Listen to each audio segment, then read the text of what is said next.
Hello everyone, আসসালামু আলাইকুম। Welcome to Farzana's blog. আজকে আপনাদের জন্য আরেকটি নতুন রেসিপি নিয়ে হাজির হলাম। আজকে রান্না করব ডিমের কোরমা। তো কোরমার জন্য অলরেডি আমি ঘিতে পেঁয়াজ ভেজে নিচ্ছি। এটা পেঁয়াজের বেরেস্তা করব। তো সেই জন্য পুরাটাই ঘিতেই ভেজে নিচ্ছি, ফ্লেভারটা তাহলে খুব ভালো আসবে। তো ঘিতে ভাজার সময় অবশ্যই দেখবেন পেঁয়াজটা যেন পুড়ে না যায়। একদম সুন্দরভাবে আলতো আঁচে রান্নাটা করতে হবে। তো এখানে পেঁয়াজটা আমি ভেজে নিয়েছি খুব লালচে করে, মচমচে করে। তো এই ঘির মধ্যে আবার ডিমটা হালকা ভেজে নেব। ডিমটা এত লাল করে ভাজবো না, তাহলে তার স্কিনটা একদম রাবার মতো হয়ে যাবে। হালকা একটু ভেজে নেব। অবশ্যই ডিমটা একটু মানে যে কোনো চামিচ বা হয়তো বা চাকু দিয়ে একটু কেটে নেবেন, তাহলে ভিতরে সব ফ্লেভার বা মশলা সব কিছুই ঢুকবে। তারপর ডিম নামিয়ে ওই ঘিতে হালকা একটু তেল দিয়ে এখানে 4-5টা গোলমরিচ, এলাচ, দারচিনি, পেঁয়াজ কুচি দিয়ে ভেজে তারপর একটা তেজপাতা, তারপর হালকা একটু পানি দিলাম, কারণ পেঁয়াজটা পুড়ে মানে পোড়া যাবে না। পুড়লে একদম গন্ধটা অন্যরকম হবে, কালারটাও কালচে ভাব হয়ে যাবে। সেই জন্য আমি হালকা একটু পানি দিয়ে একে একে মশলা অ্যাড করছি। এখানে 1/2 চামচ মরিচ গুঁড়ো আর 1/2 চামচ জিরে গুঁড়ো দিয়েছি। তারপর দিয়ে দিয়েছি পেঁয়াজ বাটা। তারপর খুব সুন্দরভাবে কষিয়ে নিতে হবে হালকা আঁচে। তারপর দিয়ে দিচ্ছি আদা বাটা। তো এগুলো দিয়ে হালকা আমি কষিয়ে নিচ্ছি। আসলে ডিমের কোরমা রান্না করার সময় অবশ্যই খেয়াল রাখতে হবে, আপনি পরপর মশলাগুলো দিলে আপনার সব মশলা খুব সুন্দরভাবে কষে যায়। একদম রাজকীয় স্টাইলে একটা সুন্দর ফ্লেভার আসে এবং খুবই টেস্টি হয়। তো আপনি অল্প আঁচে সুন্দরভাবে আস্তে আস্তে সব কিছু একটার পর একটা মশলা অ্যাড করবেন। দেখবেন যে সব মশলা খুব সুন্দরভাবে কষে যাবে। সবগুলো একসাথে দিবেন না, স্টেপ বাই স্টেপ দিবেন। তো এখানে পরিমাণ মতো আমি আবার লবণ দিয়ে দিলাম।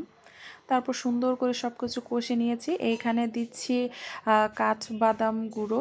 তো আমি বাদামগুলো ব্লেন্ড করে নিয়েছি। আপনারা চাইলে এখানে বেটেও পেস্ট তৈরি করে সেভাবেও দিতে পারেন, প্লাস ব্লেন্ডার করে দিতে পারেন। আমি জানি কাঠবাদামের পরিবর্তে কাজু বাদামও দিতে পারবেন, তবে কাঠবাদামের ফ্লেভারটা খুব ভালো আসে। কোরমা রান্না করাতে কাঠবাদাম ইউজ করতে পারেন, এটাতেই ভালো লাগে আর কি সবচেয়ে বেশি। তারপরে এই তো বাদাম মিক্সড করে তারপর আরেকটু হালকা কষিয়ে এখন আবার আমি একটু পানি দিয়ে অ্যাড করছি আর একটু কষাবো।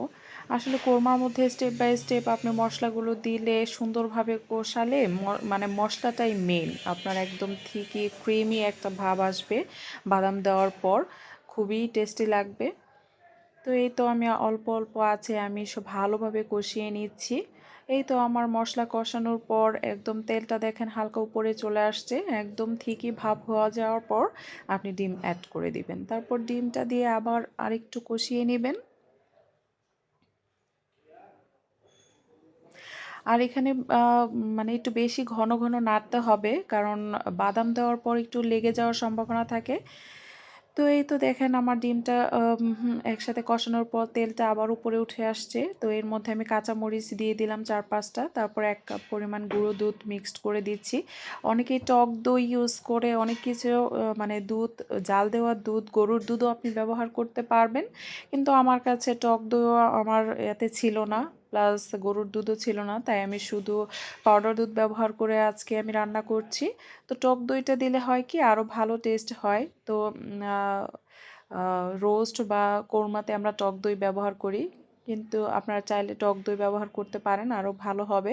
তবে আমার যেহেতু ছিল না, আনারও সময় ছিল না, সেহেতু আমি গুঁড়ো দুধ দিয়ে আজকে রান্নাটা কমপ্লিট করছি।